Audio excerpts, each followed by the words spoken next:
Hello guys, మనకి cricket ప్రపంచంలో అది కూడా కొన్ని టాప్ టీమ్స్లో కనుక ఒక్కసారి చూసుకున్నట్టయితే like India, Australia, New Zealand, England ఇటువంటి టీమ్స్లో ఒకసారి చూసుకుంటే మనం ఖచ్చితంగా ఒక ప్రామిసింగ్ బ్యాట్స్మెన్ ఖచ్చితంగా ఉంటాడు.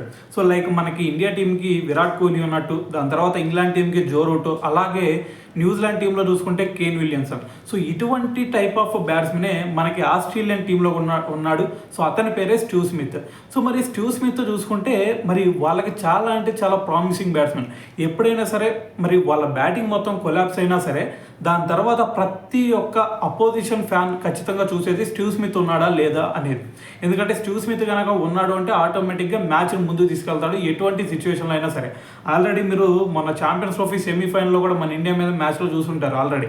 అయితే ఇటువంటి టైప్ ఆఫ్ బ్యాట్స్మెన్ ఇప్పుడు మరి స్టీవ్ స్మిత్ మనకి ఛాంపియన్స్ ట్రోఫీ సెమీఫైనల్లో ఓడిపోయిన తర్వాత మరి నేను ఓడే ఫార్మాట్స్ అన్నిటికి కూడా రిటైర్మెంట్ ప్రకటిస్తున్నాను అని చెప్పేసి సో ఒక అనౌన్స్మెంట్ అయితే ఇచ్చేశాడు. అయితే మరి ఒకసారి స్టీవ్ స్మిత్ చరిత్ర కనుక ఒక్కసారి మనం చూసుకుంటే మరి ఒకప్పుడు మరి ఆస్ట్రేలియన్ టీంలో చూసుకుంటే మరి మనకి మైకల్ క్లార్క్, దాని తర్వాత రిక్కీ పాంటింగ్, షేన్ వాట్సన్ ఇటువంటి టైప్ ఆఫ్ బ్యాట్స్మెన్స్ ఉన్న టైంలో స్టీవ్ స్మిత్ ఎంట్రీ ఇచ్చాడు. అంటే మనకి 2010 ఫిబ్రవరి ఆ టైంలో మరి ఓడే ఫార్మాట్లోకి అరంగేట్రం చేశాడు. సో అప్పటి నుంచి ఇప్పటి వరకు చూసుకుంటే చాలా రికార్డులు బద్దలు కొట్టాడు. అయితే మరి అటువంటి మరి ఆ ప్రయాణంలోనే మనకి ఒక శాండ్ పేపర్ ఇష్యూ ఒకటి వచ్చింది.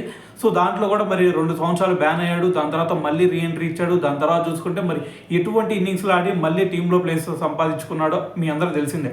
అయితే మరి ఇటువంటి టైప్ ఆఫ్ బ్యాట్స్మెన్ మరి ఇప్పుడు ఎప్పుడైతే రిక్కీ పాంటింగ్, మైకల్ క్లార్క్ వీళ్ళందరూ ఎప్పుడైతే వెళ్ళిపోయారో ఖచ్చితంగా మనకి అటువంటి టాప్ ప్లేయర్స్ వెళ్ళారంటే ఖచ్చితంగా మరి ఆస్ట్రేలియన్ టీం వెనకబడిద్దిరా బాబు అని చెప్పేసి ప్రతి ఒక్కరు అనుకుంటారు. సో ఎలాగైతే మనకి శ్రీలంక టీం, దాని తర్వాత పాకిస్తాన్ టీం చూసుకుంటే మనకు అర్థమైపోయింది వాళ్ళకల్లే టాప్ క్లాస్ ప్లేయర్స్ అందరూ కూడా బయటికి వెళ్ళిపోయిన తర్వాత వాళ్ళని రీప్లేస్ చేసే బ్యాట్స్మెన్స్ ఎవరు కూడా రాలేదు. సో అందుకని చెప్పేసి వాళ్ళ సిచ్యువేషన్ ప్రజెంట్ ఆ విధంగా ఉంది. అయితే మరి ఒక్కసారి ఆస్ట్రేలియన్ టీంలో వాళ్ళందరూ కూడా టాప్ ప్లేయర్స్ అందరూ కూడా బయటికి వెళ్ళిపోయిన తర్వాత మరి అందరూ అనుకుంది ఖచ్చితంగా ఆస్ట్రేలియన్ టీం మరి ఏదో మరి ఇబ్బంది పడే సిచ్యువేషన్లో ఉండిద్ది, ఖచ్చితంగా వాళ్ళ టీం మొత్తం కొలాప్స్ అయింది అనుకున్నాం. కానీ అటువంటి టైంలో మరి కెప్టెన్సీ బాధ్యతలు కూడా మరి తను తీసుకొని దాని తర్వాత టీంని ఎటువంటి సిచ్యువేషన్లో నిలబెట్టాడు అనేది కూడా మనందరం చూసాం. సో మరి రిక్కీ పాంటింగ్ టైప్ ఆఫ్ బ్యాట్స్మెనే మనకి స్టీవ్ స్మిత్ కూడా. సో రిక్కీ పాంటింగ్ కనుక ఒకసారి చూసుకుంటే మ్యాచ్ మొత్తం కొలాప్స్ అయినా సరే, వాళ్ళ బ్యాట్స్మెన్స్ అందరూ కూడా కొలాప్స్ అయినా సరే ఒక్కడ మరి మ్యాచ్ను ముందుకు తీసుకెళ్ళేవాడు. సో అటువంటి టైప్ ఆఫ్ బ్యాట్స్మెన్ మనకి స్టీవ్ స్మిత్. సో దాని తర్వాత మరి ఇటువంటి స్టీవ్ స్మిత్ మరి ఇప్పుడు రిటైర్మెంట్ ప్రకటించాడు కాబట్టి మరి స్టీవ్ స్మిత్ వారసత్వాన్ని ముందుకు తీసుకెళ్లే బ్యాట్స్మెన్ ప్రజెంట్ ఎవరన్నా ఉన్నారా అంటే అది మనకి లబుషేన్ మాత్రమే కనిపిస్తూ ఉన్నాడు. సో మరి అంతకుముందు రిక్కీ పాంటింగ్ వారసత్వాన్ని మరి స్టీవ్ స్మిత్ తీసుకున్నాడు. దాని తర్వాత ఇప్పుడు మరి లబుషేన్ ముందుకు తీసుకెళ్తాడా లేదా అది అనే దాని గురించి మీరేమనుకుంటున్నారు అనేది కింద కామెంట్ చేసేయండి. అయితే మరి ఒక్కసారి కనుక స్టీవ్ స్మిత్ హిస్టరీ కనుక చూసుకుంటే ఫస్ట్లో మనకి తనని ఫస్ట్ ఓడి అప్పుడు అది కూడా ఫిబ్రవరిలో, దాని తర్వాత 2010లో. సో అప్పుడు చూసుకుంటే ఫస్ట్ తను ఒక స్పిన్నర్గా తీసుకున్నారు. సో దాన్ని బ్యాటింగ్ ఆర్డర్లో కూడా నెంబర్ 8 పొజిషన్లో పంపించారు. సో దాన్ని బట్టి మీరు అర్థం చేసుకోవచ్చు వాళ్ళ బ్యాటింగ్ డెప్త్ ఏ విధంగా ఉంది అనేది ఆస్ట్రేలియన్ టీంలో ఒకప్పుడు. సో మరి అటువంటి సిచ్యువేషన్ నుంచి ఇప్పటి వరకు కూడా మరి వాళ్ళ బ్యాటింగ్ డెప్త్లో మరి తను మరి అబ్ది ఆర్డర్ వెళ్ళినా సరే మరి వాళ్ళ బ్యాటింగ్ డెప్త్ మరి ఎక్కడా కూడా తగ్గలేదంటే దాన్ని బట్టి మీరు అర్థం చేసుకోవచ్చు ఆస్ట్రేలియా క్రికెట్ టీం అనేది ఎంత మంచి క్రికెటర్స్ని ప్రొడ్యూస్ చేస్తుంది అనేది.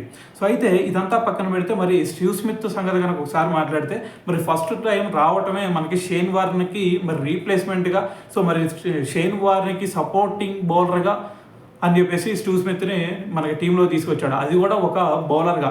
ఎలాగైతే మన ఇండియన్ క్రికెట్ టీంలో చూసుకుంటే వీరేందర్ సెహ్వాగ్ని ఫస్ట్ ఒక బౌలర్గా తీసుకున్నారు.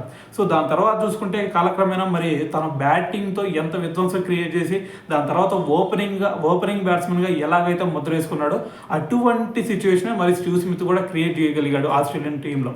సో మరి అటువంటి స్టీవ్ స్మిత్ మరి ప్రజెంట్ సినారియో చూసుకుంటే మరి రిటైర్మెంట్ ప్రకటించాడు ఓడే ఫార్మాట్స్లో. సో దాని తర్వాత ఒక్కసారి కనుక మరి ఈ 15 సంవత్సరాల్లో స్టీవ్ స్మిత్ మరి అచీవ్ చేసింది ఏంద్రా బాబు అని కనుక ఒకసారి ఆలోచిస్తే ఓడే ఫార్మాట్లో ఒకసారి చూస్తే 170 ఓడీస్ ఆడాడు ఇప్పటి వరకు.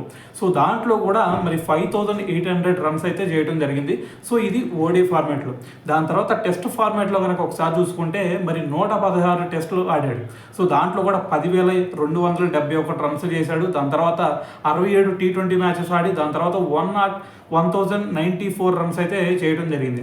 సో ఇది మరి మనకి T20 ఓడే ఫార్మాట్, టెస్ట్ ఫార్మాట్లో చూసుకుంటే మరి స్టీవ్ స్మిత్ చేసిన మరి హిస్టరీ అయితే ఇదనమాట. సో అయితే మరి దీని అంతటా చూసిన తర్వాత మరి ఇటువంటి టైప్ ఆఫ్ బ్యాట్స్మెన్ని ఖచ్చితంగా మరి ఆస్ట్రేలియన్ టీం అయితే ఖచ్చితంగా మిస్ అయిపోయింది. సో ఎందుకంటే మనకి ఆల్రెడీ ఇందాక చెప్పాను, స్టీవ్ స్మిత్ కనుక మ్యాచ్లో ఉన్నాడు అంటే ఖచ్చితంగా ముందుకు తీసుకెళ్తాడు అనే ఖచ్చితంగా ప్రతి ఒక్క అపోజిషన్ ఫ్యాన్స్కి క్లియర్ కట్గా అర్థమైపోయి ఉండేది ఈ పాటికి. సో మరి అటువంటి టైప్ ఆఫ్ బ్యాట్స్మెన్స్ని వీళ్ళు కోల్పోతున్నారు. దాని తర్వాత మనకి ఇంకోటి ఏంటంటే ఆస్ట్రేలియన్ క్రికెట్ టీంలో మనకి రీసెంట్గా స్టోయినిస్ కూడా ఓడీ ఫార్మాట్స్కి రిటైర్మెంట్ ఇచ్చాడు. సో ఇటువంటి టాప్ ప్లేయర్స్ అందరూ ఒకేసారి మరి వీళ్ళు రిటైర్మెంట్ ప్రకటించడం అనేది మరి వాళ్ళ ఆస్ట్రేలియన్ క్రికెట్ టీం కూడా ఖచ్చితంగా ఇది ఒక ఎదురు దెబ్బ అని చెప్పాలి. ఎందుకంటే మరి ఇటువంటి టాప్ ప్లేయర్స్ అందరూ ఒకేసారి రిటైర్మెంట్ ప్రకటించడం, దాని తర్వాత ఇటువైపు మ్యాక్స్వెల్ ఏజ్ చూసుకున్నా సరే 34-35 వరకు వచ్చింది. దాని తర్వాత ఇటువైపు స్టీవ్ స్మిత్ ఏజ్ చూసుకున్నా 35 ఇయర్స్ వచ్చినట్టుంది. సో మరి ఇటువంటి ప్లేయర్స్ అందరూ కూడా ఒకేసారి బయటకు వెళ్ళే ఛాన్స్ అయితే కనిపిస్తూ ఉంది. సో దాని తర్వాత మరి మ్యాక్స్వెల్ చూసినా, దాని తర్వాత మిగిలేదు మనకి ట్రావిస్ హెడ్, సో ఇటువంటి టైప్ ఆఫ్ బ్యాట్స్మెన్స్, దాని తర్వాత Pat Cummins, Mitchell Starc, so వీళ్ళందరూ కూడా బయటకు వెళ్ళిపోయే సినారియో కనిపిస్తూ ఉంది. సో మరి వీళ్ళందరూ వెళ్ళిపోయిన తర్వాత మరి ఆస్ట్రేలియన్ టీం పరిస్థితి ఎలా ఉండిద్ది అనేది ఊహించుకోవడానికి కొంచెం కష్టంగా కనిపిస్తుంది. ఎందుకంటే ఆల్రెడీ నిన్న మ్యాచ్లో మనం చూసాం. సో మరి వాళ్ళకల్లే టాప్ ప్లేయర్స్, ఒక 5 టాప్ ప్లేయర్స్ లేకపోవడం వల్ల మరి మన ఇండియన్ టీం మీద కూడా వాళ్ళు ఎంత దారుణంగా ఓడిపోయారు అనేది, సో దాన్ని బట్టి అయితే మనకు అర్థమవుతుంది మరి వాళ్ళ ఫ్యూచర్ ఎలా ఉండబోతుంది అనేది.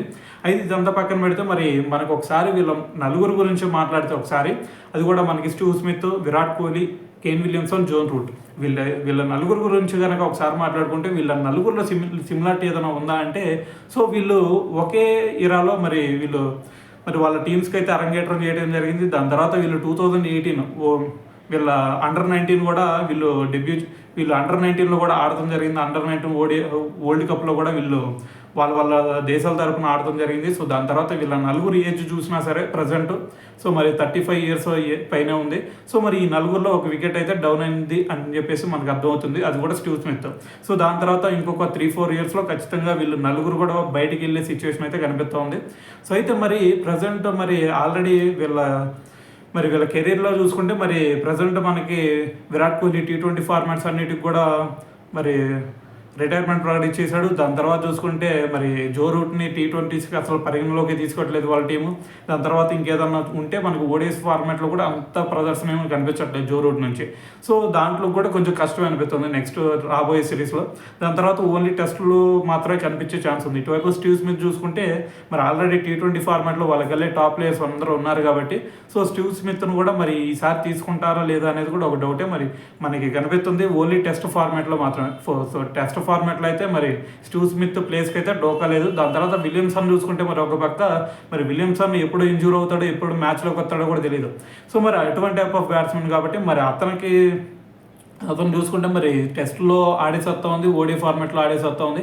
సో ఏదేమైనా సరే మరి ఈ నలుగురు కూడా మరి త్వరలోనే రిటైర్మెంట్ ప్రకటించే ఛాన్స్ ఉంది అన్ని ఫార్మాట్లు కూడా విత్-ఇన్ 3 or 4 ఇయర్స్లో.